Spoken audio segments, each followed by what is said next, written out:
गरीब लड़की बनी अमीर। एक गांव में सौम्या नाम की एक लड़की और उसके विधवा माँ सोनी रहा करते थे। वे दोनों बहुत ही गरीब थे। सौम्या की माँ सिलाई का काम किया करती थी। उसके पास एक पुरानी सी सिलाई मशीन थी जिससे वो लोगों के कपड़े सिला करती थी। एक दिन सौम्या अपने स्कूल से जब घर पर वापस आती है तो वो अपनी माँ से कहती है कि माँ, मेरे स्कूल से एक पिकनिक जा रही है जिसमें 300 रुपए की जरूरत है। वो 300 रुपए देने के बाद मैं भी पिकनिक जा सकती हूँ। तब सोनी अपनी बेटी सौम्या से कहती है कि बेटा, अभी मेरे पास इतने पैसे नहीं हैं कि मैं तुम्हें पिकनिक पर भेज सकूं। अभी मेरा सिलाई का काम बहुत ही मंदा चल रहा है क्योंकि आजकल सभी लोग रेडीमेड कपड़े पहनना पसंद करते हैं। वो सभी कपड़े सिलवा कर पहनना पसंद नहीं करते हैं, जिसकी वजह से मेरे पास कपड़े सिलने के लिए भी बहुत कम काम आ रहा है। आजकल मैं सिर्फ इतने ही पैसे कमा पाती हूँ जिससे हम दिन की 2 रोटी खा सकें।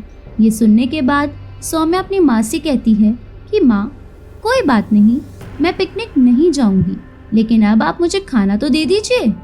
तो सोनी अपनी बेटी के लिए खाना लेकर आती है।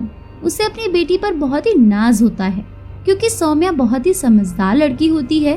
वो अपनी माँ की सभी बातें मान लेती है। अब सौम्या जब अपने स्कूल में जाती है तो अगले दिन उसके क्लास में पढ़ने वाली लड़कियां उसे चिढ़ाती हैं।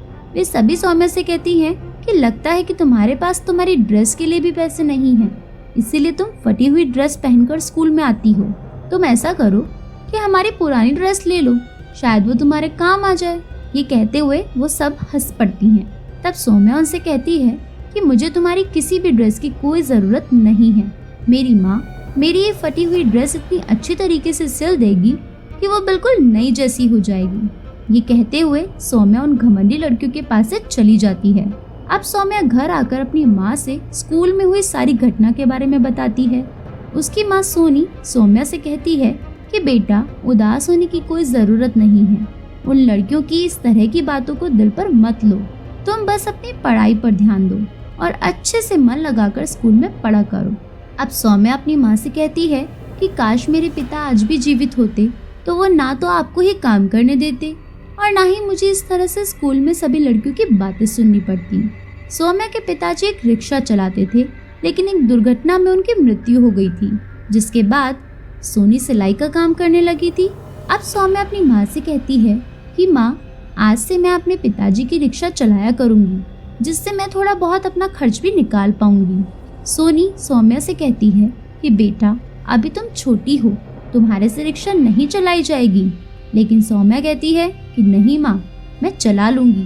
तो सोनी सौम्या को रिक्शा दे देती है और कहती है कि तुम ध्यान से चलाया करना।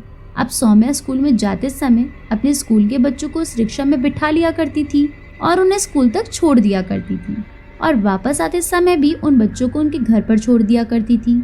रिक्शा में बच्चों को बिठाकर उसे थोड़ी बहुत आमदनी होने लगी। अब एक दिन जब सौम्या अपनी क्लास में पढ़ रही थी, तभी उसकी वे घमंडी क्लास वाली लड़कियां उससे कहती हैं कि अब तो वो रिक्शा वाली भी बन गई है। उनको इस तरह ताना मारते देख सौम्या कहती है कि हाँ, मैं रिक्शा वाली हूँ और अपनी मेहनत से कमा कर खाती हूँ, तुम्हारी तरह किसी के आगे भीख नहीं मांगने जाती हूँ।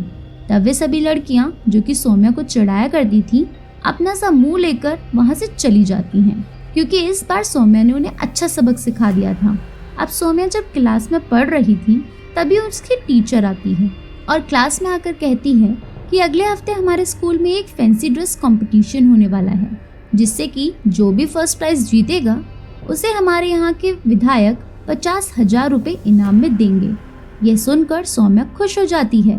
वो मन ही मन सोचती है कि 50,000 रुपये अगर मैं जीत जाती हूँ फर्स्ट प्राइज के, तो मैं अपनी माँ को नई सिलाई मशीन ला कर दे दूँगी, जिससे वह और भी अच्छे कपड़े सिल सकेंगी और हमारे घर का खर्च भी अच्छे से चल पाएगा क्योंकि काम भी बढ़ जाएगा। लेकिन अब सौम्या सोचती है कि इतने महंगे कपड़े मैं कैसे खरीदूंगी, क्योंकि फैंसी ड्रेस कंपटीशन के कपड़े तो बहुत ही महंगे मिलेंगे। अब उसकी क्लास में पढ़ने वाली वे घमंडी लड़कियां फिर से सौम्या को चिढ़ाती हैं। वे कहती हैं कि तू कैसे फैंसी ड्रेस कंपटीशन में भाग लेगी, तेरे पास तो फटे पुराने कपड़े ही हैं। एक काम कर, हमारे पुराने कपड़े हैं, उन्हें पहनकर आ जाना फैंसी ड्रेस कंपटीशन में। तब सौम्या उन लड़कियों से कहती है कि मेरी माँ तुम्हारे कपड़ों से भी अच्छे कपड़े सिलकर मुझे देगी, जो कि फर्स्ट प्राइज मुझे दिला देगी। ये सुनकर वे लड़कियां फिर से अपना मुंह लेकर बैठ जाती हैं। अब सौम्या घर पर आकर अपनी माँ से स्कूल में चल रहे फैशन कंपटीशन के बारे में सारी बात बताती है। तब सोनी अपनी बेटी सौम्या से कहती है कि बेटी, मेरे पास तो इतने पैसे भी नहीं है कि मैं तुम्हें अच्छी सी ड्रेस दिला सकूं जिससे तुम वो फर्स्ट प्राइज जीत सको। तब सौम्या की नजर अपनी माँ की सिलाई मशीन के पास पड़े हुए कुछ बचे हुए कपड़ों के टुकड़ों के ऊपर पड़ती है। तो सौम्या अपनी माँ से कहती है कि क्यों ना आप इन टुकड़ों से ही मेरी कोई ऐसी ड्रेस सिल दो जिससे कि मैं फैशन डिजाइन वाले उस कंपटीशन में फर्स्ट प्राइज जीत सकूं। अब उसकी माँ सोनी कहती है कि हाँ बेटा, मैं ड्रेस तो सिल दूंगी, लेकिन पता नहीं ये कपड़े दूसरों को कैसे लगेंगे। तब सौम्या कहती है कोई बात नहीं माँ, एक बार कोशिश करके तो देखो। अब सोनी रात दिन मेहनत करके अपनी बेटी सौम्या के लिए एक बहुत ही अच्छा गाउन सिल देती है और अपनी बेटी को देती है कि वो कंपटीशन वाले दिन इसी गाउन को पहने। सौम्या उस गाउन को पहनकर जब कंपटीशन में भाग लेने के लिए अपने स्कूल में जाती है तो उसके साथ की सभी लड़कियां बहुत ही सुंदर सुंदर कपड़े पहनकर वहां पर आती है और वो उसे चिढ़ाते हुए कहती है कि तुम इन कपड़ों के टुकड़ों से बने हुए गाउन को पहनकर फर्स्ट प्राइज जीत सकती हो। क्या तुम्हें ऐसा लगता है? लेकिन तुम नहीं जीत पाओगी, उसको तो हम ही जीतेंगे। तब सौम्या भी कह देती है कि फर्स्ट प्राइज तो मैं ही जीतूंगी क्योंकि मेरी माँ ने दिन रात मेहनत करके इतना अच्छा गाउन मेरे लिए सिल कर दिया है। देख लेना। अब वे सारी लड़कियां स्टेज पर पार्टिसिपेट करने के लिए आ जाती हैं। सभी लड़कियां एक एक करके फैशन डिजाइन का वॉकआउट करने लगती हैं। स्टेज पर अब सबसे लास्ट में सौम्या आती है जिसने अपनी माँ के द्वारा बनाया हुआ गाउन पहना हुआ था। तो जितने भी कंपटीशन के सिलेक्टर्स होते हैं वे सौम्या के गाउन को देखकर बहुत ही खुश हो जाते हैं और कहते हैं कि कपड़ों के टुकड़ों से इतना अच्छा गाउन कैसे बना दिया। वे सभी सौम्या को ही फर्स्ट प्राइज के लिए सिलेक्ट कर लेते हैं और वे सभी सौम्या को फर्स्ट प्राइज देती हैं। फर्स्ट प्राइज में सौम्या को 50,000 रुपए और एक ट्रॉफी मिलती है। अब सौम्या बताती है कि उसका ये सुंदर गाउन उसकी माँ ने सिला है जो कि बहुत ही सुंदर है, जिसे उसकी माँ ने दिन रात मेहनत करके सिला था। अब कंपटीशन के जज सौम्या की माँ को स्टेज पर बुलाते हैं। प्राइज लेने के लिए सौम्या की माँ जब स्टेज पर आती है तो सौम्या अपनी माँ के पैर छूकर उनको अपनी जीती हुई ट्रॉफी और वो पैसे दे देती है। यह देखकर सौम्या की माँ सोनी खुशी से रोने लगती है और वे बहुत ही खुश होती है कि उनकी बेटी ने फर्स्ट प्राइज जीत लिया है।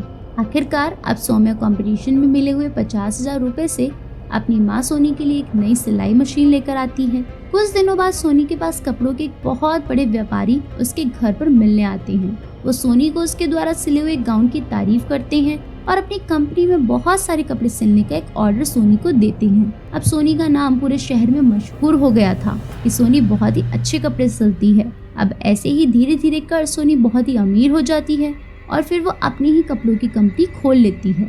अब दोनों माँ बेटी बहुत ही हंसी खुशी रहने लगती हैं।